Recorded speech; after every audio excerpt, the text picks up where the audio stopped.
Welcome to my channel. इस video lecture में मैं आपको बताने वाला हूँ जेंडर के बारे में, जेंडर ऑफ नाउन्स यानी कि संज्ञा के लिंग। तो आइए सबसे पहले हम लोग जान लेते हैं कि जेंडर होता क्या है। वह शब्द जिससे हमें यह पता चलता है कि कोई नाउन मेल है या फीमेल है, यानी कि नर है या मादा है, उसे हम लोग जेंडर कहते हैं। इंग्लिश में जेंडर 4 प्रकार के होते हैं। मस्कुलिन जेंडर यानी कि पुल्लिंग, फेमिनिन जेंडर यानी कि स्त्रीलिंग, कॉमन जेंडर यानी कि उभयलिंग और न्यूटर जेंडर यानी कि नपुंसक लिंग।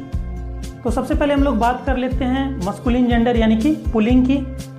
अ noun that denotes a male creature is said to be of the masculine gender, यानी कि वैसे नाउन जो किसी नर प्रजाति का बोध कराते हो उसे हम लोग मस्कुलिन जेंडर यानी कि पुल्लिंग के अंतर्गत रखते हैं। जैसे Rohan, boy, brother, man, ox, king, ये सारे वर्ड्स मस्कुलिन जेंडर के अंतर्गत आते हैं। क्यों?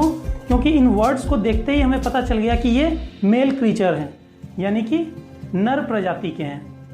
अब हम लोग बात करते हैं फेमिनिन जेंडर यानी कि स्त्रीलिंग की।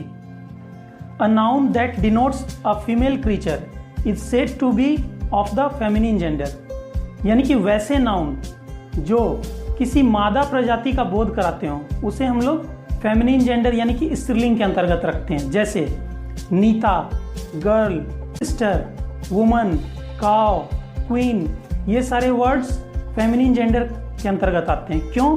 क्योंकि इन वर्ड्स को देखते ही हमें पता चल गया कि ये सारे मादा प्रजाति का बोध करा रहे हैं। अब हम लोग मस्कुलिन जेंडर और फेमिनिन जेंडर के बीच एक कंपैरिजन देख लेते हैं, जो एग्जांपल्स मैंने बताए हैं। यहाँ पर रोहन किसी लड़के का नाम है, तो नीता किसी लड़की का नाम है। बॉय यानी कि लड़का का फेमिनिन जेंडर यहाँ पे गर्ल यानी कि लड़की है। ब्रदर यानी कि भाई का फेमिनिन जेंडर यहाँ पर सिस्टर यानी कि बहन है। मैन यानी कि आदमी का फेमिनिन जेंडर यहाँ पर वुमेन यानी कि औरत है।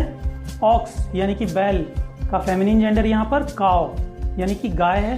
किंग यानी कि राजा का फेमिनिन जेंडर यहाँ पर क्वीन यानी कि रानी है। अब हम लोग बात करते हैं कॉमन जेंडर यानी कि उभयलिंग की।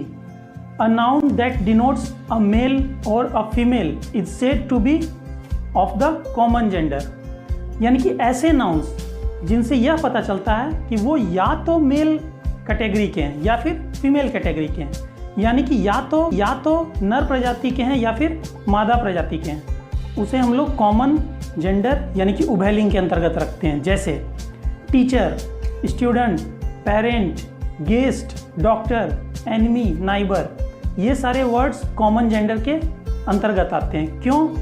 क्योंकि टीचर जो है हो सकता है फीमेल भी हो सकता है। टीचर कहने से यह क्लियर नहीं हो रहा है कि यहाँ पे हम मेल या फीमेल की बात कर रहे हैं, वो कोई भी हो सकता है। स्टूडेंट भी मेल भी हो सकता है या फीमेल भी हो सकता है। पेरेंट भी मेल भी हो सकते हैं या फीमेल भी हो सकते हैं। गेस्ट मेल हो सकते हैं या फीमेल हो सकते हैं। डॉक्टर मेल हो सकते हैं या फीमेल हो सकते हैं। एनिमी मेल हो सकता है या फीमेल हो सकता है। नाइबर यानी कि पड़ोसी मेल हो सकते हैं या फीमेल हो सकते हैं। तो ये सारे वर्ड्स कॉमन जेंडर के अंतर्गत आते हैं। अब हम लोग बात करते हैं न्यूटर जेंडर यानी कि नपुंसक लिंग की।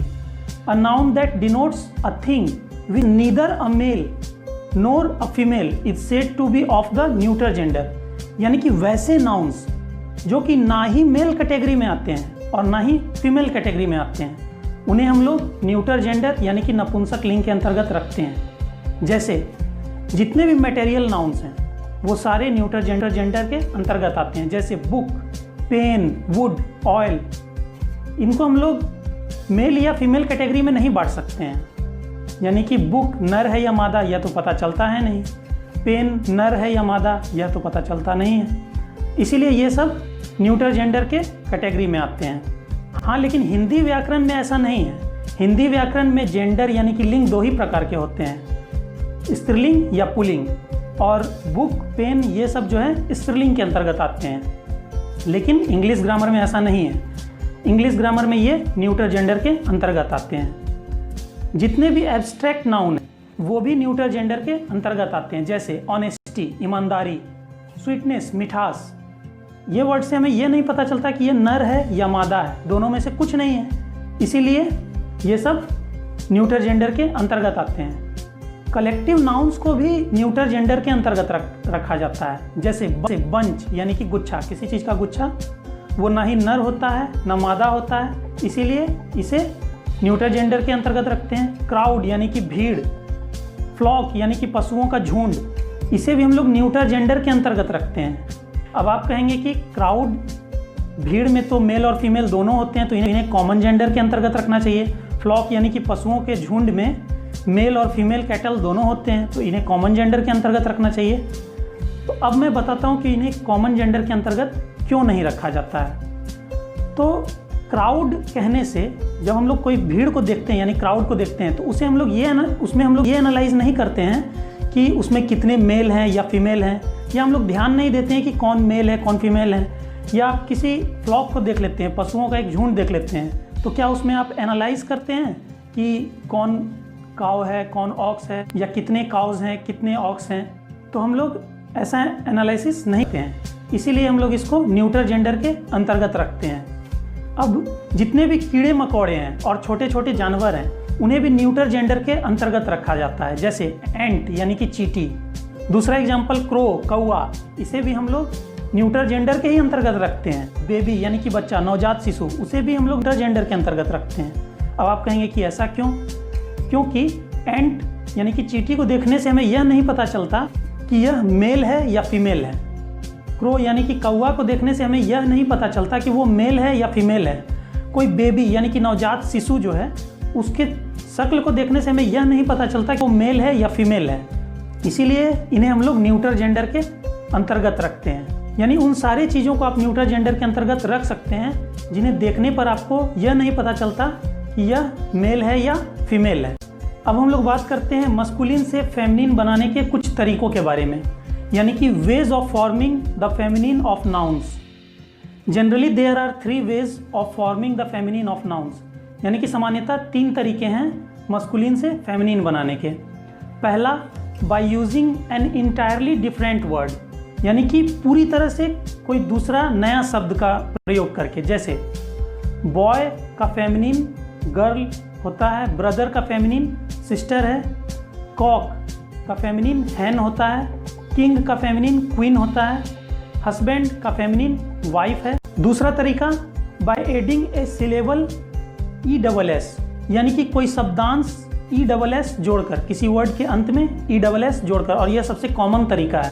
जैसे गॉड का फेमिनिन बनाने के लिए हम लोग गॉडेस का इस्तेमाल करते हैं। लॉयन का फेमिनिन बनाने के लिए हम लोग लॉयनेस का इस्तेमाल करते हैं। पोएट का फेमिनिन बनाने के लिए हम लोग पोएटेस यानी कि कवयित्री का इस्तेमाल करते हैं। प्रिस्ट यानी कि पुजारी का फेमिनिन बनाने के लिए हम लोग प्रिस्टेस यानी पुजारिन का इस्तेमाल करते हैं।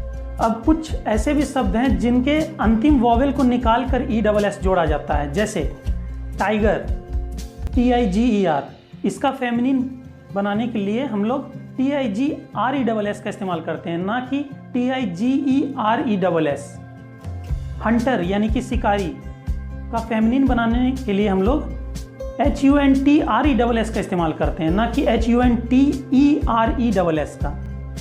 एक्टर यानी कि अभिनेता का फेमिनिन अभिनेत्री बनाने के लिए हम लोग एक्ट्रेस ACTRESS का इस्तेमाल करते हैं। तीसरा तरीका, by replacing a word before और आफ्टर, यानी कि किसी वर्ड के आगे से या पीछे से कोई वर्ड हटाकर नया वर्ड से हम लोग रिप्लेस कर देते हैं। जैसे पीकॉक यानी कि मोर का फेमिनिन मोरनी बनाने के लिए हम लोग पी हेन का इस्तेमाल करते हैं। यहाँ पर कॉक को हम लोग हेन से रिप्लेस कर दिए हैं।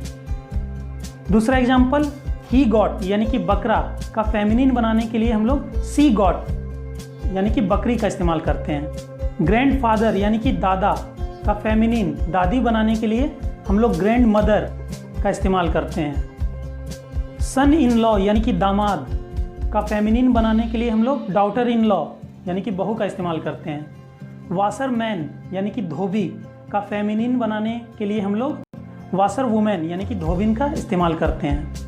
तो मुझे लगता है कि जेंडर का कॉन्सेप्ट अब आप लोगों का बिल्कुल क्लियर हो चुका होगा। तो अगर यह वीडियो आपको अच्छा लगा हो तो इसे लाइक करना ना भूलें।